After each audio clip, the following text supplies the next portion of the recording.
Hello അസ്സാം വലൈക്കും everyone, welcome back to our channel. പിന്നെ എന്തൊക്കെയുണ്ട് വിശേഷം? എല്ലാവർക്കും സുഖമാണല്ലോ. നമ്മൾ പോവാണ് കേട്ടോ 6 മണിക്ക്, വൈകിട്ട് 6 മണിക്കാണ് കേട്ടോ. പിള്ളേരൊക്കെ സ്കൂളിൽ നിന്ന് വന്ന ശേഷമാണ് നമ്മൾ പോകുന്നത്. അപ്പോൾ 5 മണിക്കാണ് എൻ്റെ വീട്ടിൽ നിന്ന് ഇറങ്ങിയത്. അപ്പോൾ ഇപ്പോൾ 6 മണിയായിട്ടുണ്ട്. ബസ് കിട്ടുമ്പോൾ 6 മണിയായി, അവിടേക്ക് എത്തുമ്പോൾ 7 മണി. അപ്പോൾ നിങ്ങൾ വിചാരിക്കും 2 മണിക്കൂർ ഇവിടെ എത്തേണ്ടി തിരിയുന്നതെന്ന്. ഈ പട്ടരാതിൽ വൈകുന്നേരം. അപ്പോൾ നമ്മൾ എവിടേക്കല്ല ദേർലഘട്ടയിലേക്ക് പോകുന്നു. ബസ് കുറച്ച് ലേറ്റായി കഴിഞ്ഞു, കാരണം നല്ലോണം ട്രാഫിക് ബ്ലോക്ക് ഉണ്ടായിരുന്നു. അങ്ങനെയാണ് നമുക്ക് ബസ് കിട്ടാൻ കുറച്ച് ലേറ്റായത്. അപ്പോൾ ഞാനും എൻ്റെ ഇത്തയും അപ്പോൾ പിള്ളേരൊക്കെ ഞങ്ങൾ ദേർലഘട്ട പോവാണ് കേട്ടോ. എൻ്റെ ഉമ്മ അവിടെയാണ് ഇപ്പോൾ ഉള്ളത്. കാരണം അവിടെ ഹോസ്പിറ്റലിലല്ല, എൻ്റെ ഉമ്മൻ്റെ ചേച്ചിയുടെ വീട്ടിലാണ്. അപ്പോൾ ഉമ്മക്ക് മരുന്നെടുക്കുന്ന ഹോസ്പിറ്റൽ അവിടെ അടുത്തായത് കൊണ്ട് നമ്മൾ അവിടെയാണ് ഉമ്മ നിന്നിട്ടുള്ളത്. അപ്പോൾ നമ്മളിപ്പോൾ തൊക്കോട്ട് എത്തിയിട്ടുണ്ട്. അപ്പോൾ തൊക്കോട്ട് നിന്ന് നേരെ പോയാൽ മാംഗ്ലൂർ. അപ്പോൾ നമ്മളൊരു എന്താ പറയുക, ഒരു ഗുഹൻ്റെ അടിയിൽ നമ്മൾ പോവാണ് ഗൈസ്. അപ്പോൾ നമ്മളതിൻ്റെ അടിയിൽ, മുകളിൽ റോഡാണ് കേട്ടോ, ഇതിൻ്റെ അടിയിൽ ഇങ്ങനെ അപ്പുറത്തേക്ക് പോകാനുള്ളൊരു ഫെസിലിറ്റീസ്. അപ്പോൾ അറിയാലോ, ഇപ്പോൾ കേരളത്തും കർണാടകയ്ക്ക് റോഡ് പണിയുന്നുണ്ട്. കർണാടകൻ്റെ ഏകദേശം ഫിനിഷ് ആയിട്ടുണ്ട് കേട്ടോ. ഈ ഭാഗമൊക്കെ ഫിനിഷ് ആയിട്ടുണ്ട്. പിന്നെ എനിക്ക് വേറെ ഭാഗം ഫിനിഷ് ആവാനുണ്ടോ എന്ന് എനിക്കറിയത്തില്ല. അപ്പോൾ ഗായ്സ്, അപ്പോൾ നമ്മൾ തൊക്കോട്ടിലേക്ക് എത്തി. തൊക്കോട്ട് ഈ സാഗർ കളക്ഷൻസ് കാണുന്നുണ്ടോ? ആ സാഗർ കളക്ഷനിലാണ് നമ്മൾ കുറേ പേര് പർച്ചേസ് ചെയ്തത്. കാരണം അവിടെ നല്ല വെഡ്ഡിങ് ഡ്രസ്സൊക്കെ ഉണ്ട്. കുറച്ചത്തിന് കിട്ടുന്നുള്ളത് കൊണ്ട് എല്ലാവരും അവിടേക്ക് വരാറുണ്ട്. ഞാൻ വരാറില്ല, കാരണം നമ്മൾ ഉപ്പള വിട്ട് കളിയില്ല.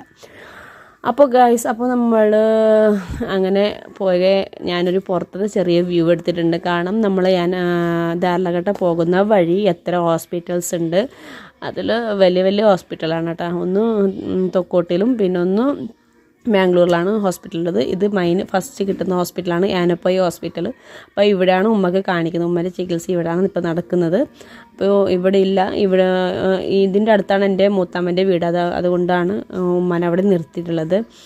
അപ്പോൾ ഇത് മെഡിക്കൽ കോളേജാണ്. അപ്പോൾ ഇവിടെ പഠിക്കാനുള്ള ഒരു ഇതുണ്ട്. അപ്പോൾ അതാണ് ഈ ഡോക്ടേഴ്സൊക്കെ പഠിക്കാനുള്ളൊരു സ്ഥലം. അപ്പോൾ അത് കഴിഞ്ഞ് നെക്സ്റ്റ് കിട്ടുന്നത് KS ഹെഗഡെ ഹോസ്പിറ്റൽ. അപ്പോൾ അതും ഒത്തിരി വലുതുണ്ട്, നിങ്ങൾക്ക് കാണുമ്പോൾ അറിയാം വ്യൂവിൽ. അപ്പോൾ അതിൻ്റെ അടുത്തായിട്ടുള്ളതാണ് നിട്ടോ ഹോസ്പിറ്റൽ. അങ്ങനെ അടുത്തിങ്ങനെ കുറച്ച് ദൂരം ഉണ്ട് കേട്ടോ. കുറേ ദൂരമൊന്നുമില്ല, ഒരു ചെറിയ 10 രൂപേൻ്റെ വഴിക്കുള്ള ദൂരേ ഉള്ളൂ. അപ്പോൾ അത് കഴിഞ്ഞിട്ടാണ് നമ്മൾ നേരെ പോകുന്നത് ദേർലഘട്ട. ഓക്കെ, അപ്പോൾ മുത്തമ്മൻ്റെ വീട്ടിലേക്ക് എത്തിയിട്ടുണ്ട്. ഞാൻ വോയിസ് കൊടുക്കുന്നത്, കാരണം ബാക്കിൽ വോയിസ് കുറേ ഒച്ചുള്ളത് കൊണ്ടാണ് ഞാൻ ഈ വോയിസ് കൊടുക്കുന്നത് ഗൈസ്. അപ്പോൾ ഇത് മുത്തമ്മൻ്റെ കിച്ചൻ്റെ പുറത്താണ് കേട്ടോ ഞാൻ ഈ വീഡിയോ എടുക്കുന്നത്. അപ്പോൾ ഉള്ളിലേക്ക് കുറേ ആൾക്ക് വരാൻ ബുദ്ധിമുട്ട്. അപ്പോൾ നമ്മുടെ കൂടെ നമ്മളെ ക്യാമറമാൻ നിഹ ഉണ്ട്. അപ്പോൾ അവളെയും കൂടെ ഇൻവൈറ്റ് ചെയ്തിരിക്കുന്നു ഗൈസ്.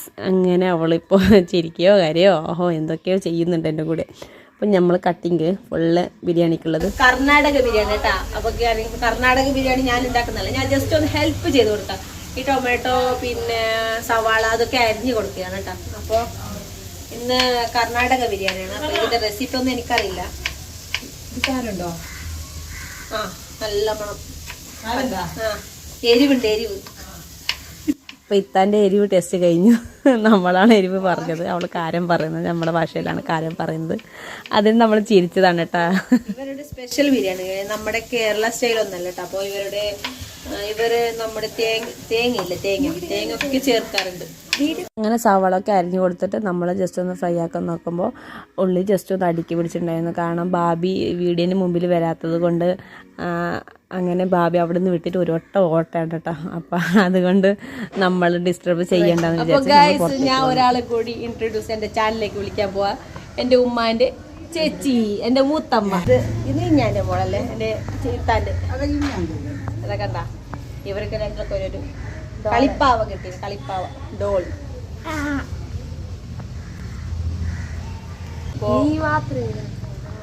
ഇതാണ് വീട്. അവളറിയോ എല്ലാവർക്കും. അപ്പോൾ ഇവിടെ റോഡാണ് ഗൈസ്. അപ്പോൾ ഇത് മെയിൻ ഗേറ്റാണ് ഈ കാണുന്നത്. ഇത് നമ്മുടെ മെയിൻ ഗേറ്റാണ്. ഇതിൻ്റെ അപ്പുറത്തുള്ളത് റോഡ്. ഇത് മുകളിൽ മദ്രസാണ് കേട്ടോ. അപ്പോൾ അതിൻ്റെ ബാക്കിലാണ് പള്ളി കാണുന്നത്. ആ മുകളിൽ കാണുന്നത് പള്ളിയാണ്. അപ്പോൾ ഇത്ര അടുത്താണ് കേട്ടോ. അപ്പോൾ പിന്നെ ഇവിടെ അടുത്ത അടുത്തുള്ളൊരു ഹോസ്പിറ്റലാണ് കണച്ചൂർ ഹോസ്പിറ്റൽ കേട്ടോ. അത് പിന്നെ ആനപ്പോയി നിട്ട ഇതൊക്കെ അടുത്തുള്ള ഹോസ്പിറ്റലാണ്. പിന്നെ ഇതെല്ലാം റിലേറ്റീവ്സിൻ്റെ വീടാണ്. ഇത് ഈ കാണുന്നതൊക്കെ റിലേറ്റീവ്സ് വീടാണ് കേട്ടോ. ഇത് നെയ്ബറാണ്, റിലേറ്റീവ്സ് അല്ല. പിള്ളേരൊക്കെ കളിക്കുന്ന ഒരു മൂഡ്. ഇതൊരു ചെറിയൊരു പൂന്തോട്ടം. അപ്പോൾ ഗൈസ് ഇവിടെ വീഡിയോ വൈൻഡ് അപ്പ് ചെയ്യുകയാണ് ഗൈസ്. അപ്പോൾ ഇത് എന്നെ ഇഷ്ടപ്പെട്ടുവാണെങ്കിൽ ഈ വീഡിയോ ഒന്ന് ലൈക്ക് ചെയ്ത് സബ്സ്ക്രൈബ് ചെയ്യണം, ലൈക്ക് ചെയ്യണേ, ഷെയറും ചെയ്യണേ. അപ്പോൾ ഇൻഷാ അല്ലാഹ് നെക്സ്റ്റ് വീഡിയോ കാണാം. അതുവരെ അസ്സലാമു അലൈക്കും, ടേക്ക് കെയർ, ബൈ.